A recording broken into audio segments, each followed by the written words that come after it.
5 और 6।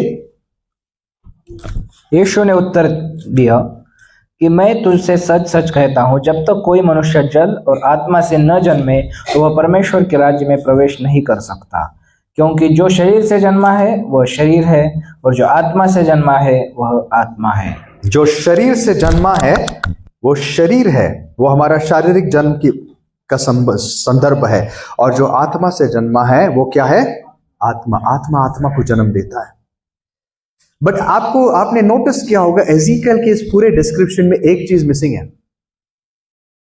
एक नया हृदय है, नई आत्मा है, पवित्र आत्मा है, लेकिन एक नया शरीर नहीं है। नोटिस किया आपने? एजीकियल को बस उतना ही प्रकाशन दिया था, उसके बाद क्या होगा उसको भी पता नहीं। नया शरीर इस पूरे उद्धार की कहानी में एजीकियल के पास नहीं था इसका जवाब। There is no new body. वो क्यों नहीं है? क्योंकि हमारा नया शरीर हमारे उद्धार का आखिरी काम होगा। याद है मैंने लास्ट टाइम आपको बताया था, जब इस पूरी दुनिया की सृष्टि हुई थी, परमेश्वर ने इसकी सृष्टि कैसे की? पहला पूरा विश्व बनाया, सारे चांद तारे, सारा जो यूनिवर्स दिखाई देता है, इतना बड़ा यूनिवर्स, उसको बनाया। उसके बाद पृथ्वी पर फोकस होता है खास करके, और पृथ्वी पर एक एक चीज बनने लगती है जो इंसान का घर है। इसके बाद जानवर बनते हैं, इसके बाद पक्षी और पेड़ पौधे, पक्षी, और फिर जानवर, और जानवरों के बाद इंसान। लेकिन इंसान की भी सृष्टि कैसी होती है? पहले क्या बनता है? शरीर बनता है, एक मिट्टी का ढांचा बनता है, और आखिर में परमेश्वर उसके अंदर अपनी सांस फूंकता है, अपनी आत्मा फूंकता है, और वो इंसान जीवित प्राणी बनता है। ये हमारी सृष्टि है पहले की। ये सृष्टि जब बिगड़ गई, परमेश्वर ने उसको रिडीम करने के लिए अपने पुत्र को भेजा, उसका उद्धार करने के लिए। और वो उद्धार का कार्य कैसे शुरू होता है? कहां से? बिल्कुल उल्टा। पहले क्या मिलता है हमें? एक नया आत्मा मिलता है, और उसके बाद उस आत्मा को जब उसकी परिपूर्णता आती है, तब उसको फाइनली क्या दिया जाता है? एक नया शरीर। ये नया शरीर बनने तक पूरी पृथ्वी क्या कर रही है?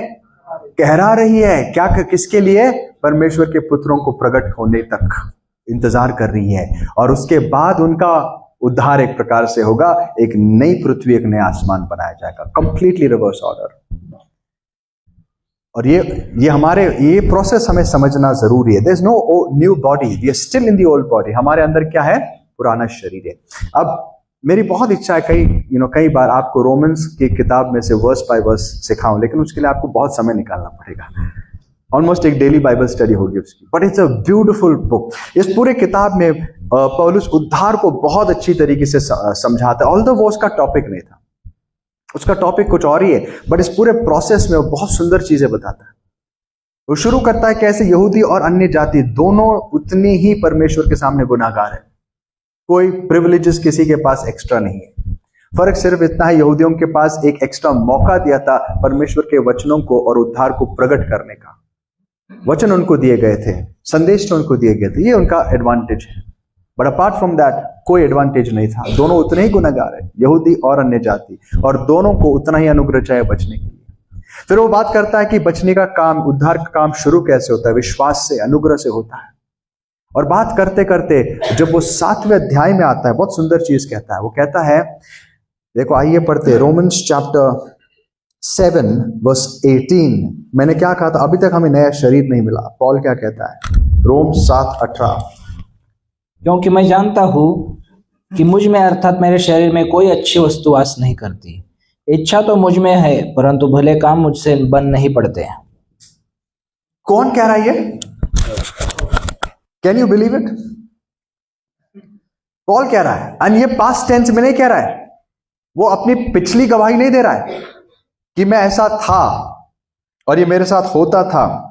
इनफैक्ट मेरी आपसे विनती है, ये संदेश सुनने के बाद आप घर जाना, ये 7 और 8 अध्याय रोम के पूरे पढ़ लेना, क्योंकि मैं कई सारे वर्सेस में स्किप करने वाला, मतलब एक से दूसरे वर्स में जाने वाला, मेरे पास उतना समय नहीं है। पर आप खुद से ये पढ़ लेना। पॉल बहुत सुंदर तरीके से उद्धार को एक्सप्लेन करता है। वो कहता है इन चैप्टर 5 एंड चैप्टर 6 कैसा उसका हृदय नया बन चुका है। मेरे पास एक नया हृदय है, लेकिन मैं एक पुराने शरीर में रहता हूं, और ये शरीर मेरा सबसे बड़ा दुश्मन है। इस शरीर में एक स्वभाव है, देयर इज अ नेचर जो तब तक रहेगा जब तक ये शरीर जिंदा रहेगा। दोस्तों, शरीर से ना कभी ज्यादा प्यार मत करना, इसको संभालना इसलिए ताकि आप प्रभु का कुछ काम कर सको, लेकिन इसे कभी प्यार मत करना। इस शरीर को कभी अपना दोस्त मत समझना, क्योंकि ये शरीर आपका दुश्मन है। बाइबल कहती है, या पॉल कहता है, मैं जिस शरीर में रहता ना उसमें एक स्वभाव है। फिर से पढ़िए भाई। क्योंकि मैं जानता हूं कि मुझ में अर्थात मेरे शरीर में कोई अच्छी वस्तु वास नहीं करती। इच्छा तो मुझ में है, परंतु भले काम मुझसे बन नहीं पड़ते।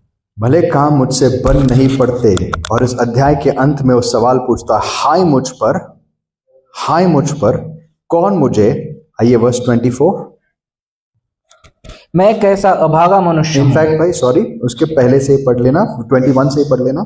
सो मैं यह व्यवस्था पाता हूं कि जब भलाई करने की इच्छा करता हूं तो बुराई मेरे पास आती है, क्योंकि मैं भीतरी मनुष्यत्व से तो परमेश्वर की व्यवस्था से बहुत प्रसन्न रहता हूं, परंतु मुझे अपने अंगों में दूसरे प्रकार की व्यवस्था दिखाई पड़ती है, जो मेरी बुद्धि की व्यवस्था से लड़ती है और मुझे पाप की व्यवस्था के बंधन में डालती है जो मेरे अंगों में है। मैं कैसा अभागा मनुष्य हूँ, मुझे इस मृत्यु की देह से कौन छुड़ाएगा। पॉल कहता है कि मैं अंदर से तो परमेश्वर की इच्छा करने के लिए बहुत उत्सुक हूं, बहुत मेरे अंदर इच्छा है। ये नया जन्म पाया हुआ व्यक्ति, ये हम सबकी गवाही होनी चाहिए। लेकिन वो ये भी मानता है कि जिस शरीर में मैं रहता हूं उस शरीर में एक और नियम है जिसको बाइबल फ्लैश करके ही बुलाती है। वो एक ऐसा स्वभाव है जो शरीर में रहता है, जो हमारे विरुद्ध, परमेश्वर के विरुद्ध रहता है। और पॉल कहता है कि मैं अंदर से तो बहुत करना चाहता हूं परमेश्वर की सेवा, लेकिन ये शरीर में जो पाप है मेरा विरोध करता है। मैं एक दूसरा नियम देखता हूं मेरे शरीर में, जो मेरे अंदरूनी मनुष्य के खिलाफ युद्ध छेड़ के बैठा हुआ है। दोस्तों, this is the conflict of a believer. ये किसका युद्ध है पता है? सिर्फ विश्वासियों का युद्ध है। ये सिर्फ उन्हीं लोगों को अनुभव होता है जिन्होंने परमेश्वर की आत्मा से नया जन्म लिया है। अगर आपके शरीर और आपके अंदरूनी मनुष्य में कोई लड़ाई नहीं है तो आप अभी तक मृत हो। अगर आपका मन परमेश्वर की सेवा करना चाहता है और आपका शरीर अगर आपके रास्ते में आता है तो हम कह सकते हैं कि आपका मन नया हो चुका है। Welcome to the family. लेकिन अगर आपका मन और शरीर एक ही टीम में है और दोनों एक ही रास्ते पर चल रहे हैं तो बड़ी चिंता की विषय है। यहां पर पॉल कहता है, हे कितना अभागा मनुष्य हूं मैं, कौन मुझे इस शरीर से बचाएगा। और अगर पॉल यहीं पर अपना लेटर खत्म करता तो I would say we are all hopeless. हमें जवाब कौन देता? लेकिन पॉल यहां रुकता नहीं। उसके बाद बाइबल के सारे चैप्टर्स में से one of my most I would से पावरफुल, एनलाइटनिंग, सबसे अद्भुत चैप्टर्स आता है रोमन्स चैप्टर 8। रोमन्स चैप्टर 8 में पॉल कहता है, और यहां पर खुशखबरी सुनिए, वर्स 1 में क्या कहता है वो?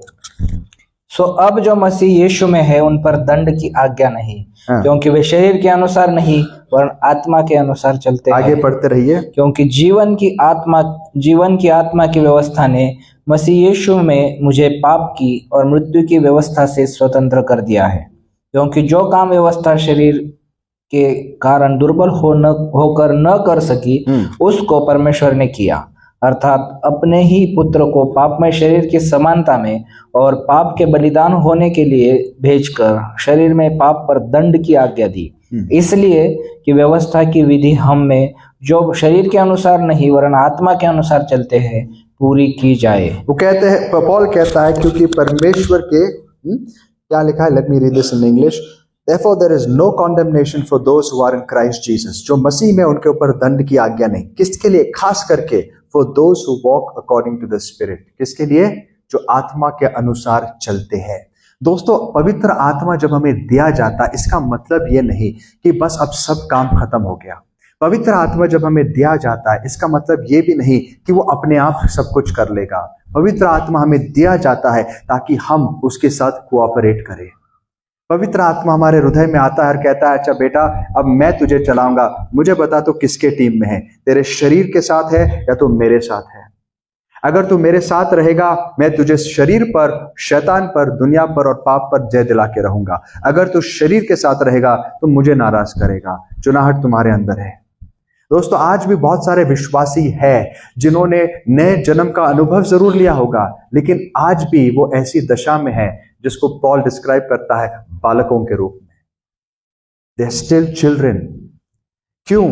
कई साल हो गए विश्वास में आने के बाद, लेकिन परिवर्तन नहीं है, कोई परिवर्तन नहीं है। क्यों नहीं है? क्योंकि अभी भी बालक है, क्योंकि अभी भी जो बच्चा क्या कहते हैं ना, क्रेडल में था, झूले में था, वो बच्चा अभी तक बड़ा नहीं हुआ है। पॉल कहता है पहले कोरिन्थी के राष्ट्र के 3 अध्याय पहले वचन में, पढ़िए भाई, 1 Corinthians chapter 3 verse 1 में पॉल कोरिन्थियंस की चर्च से बात करता है और देखो उनसे क्या कहता है। हे भाइयों, मैं तुमसे इस रीति से बात न कर सका जैसे आत्मिक लोगों से, परंतु जैसे शारीरिक लोगों से और उनसे जो मसीह में बालक है।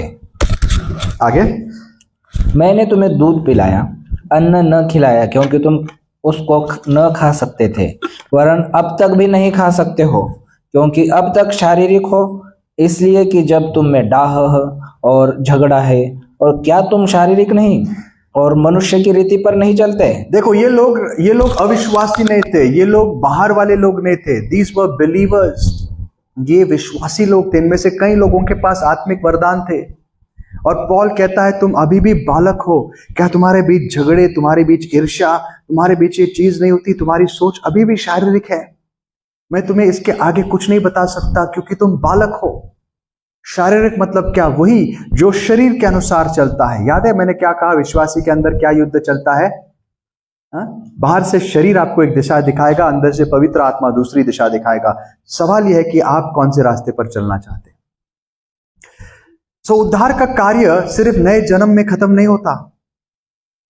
अनेक लोग होंगे जिन्होंने नया जन्म पाया है, लेकिन अपने आप को अंत में नरक में पाएंगे। इन्हीं के विषय हिब्रू करास के 6वें अध्याय में लिखा गया। उन्होंने सारी चीजों का अनुभव लिया, दैविक सामर्थ का अनुभव लिया, उन्होंने स्वर्गीय चीजों का अनुभव लिया, उन्होंने परमेश्वर को जाना, वचनों को चखा, और फिर भी विश्वास से बहक गए, और अंत में उनको लाना नामुमकिन होगा। दोस्तों, इसीलिए हमें अपने जीवन को बहुत केयरफुली सोचना है। संतुष्ट मत रहना कि आपने किसी दिन यीशु का अनुभव लिया। इस बात से संतुष्ट मत रहना कि आप चर्च आते हो, प्रार्थनाएं करते हो। इस बात से संतुष्ट मत रहना कि आपने वचनों को जाना है। संतुष्ट मत रहना, क्योंकि यही संतुष्टि एक दिन हमें नाश की ओर लेके जा सकती है। पॉल कहता है कि इस शरीर में एक और प्रकार की व्यवस्था है, और मुझे इस व्यवस्था को क्या करना है? मारना है। और उसका रास्ता वो बताता है, और उसके विषय में बात करूंगा।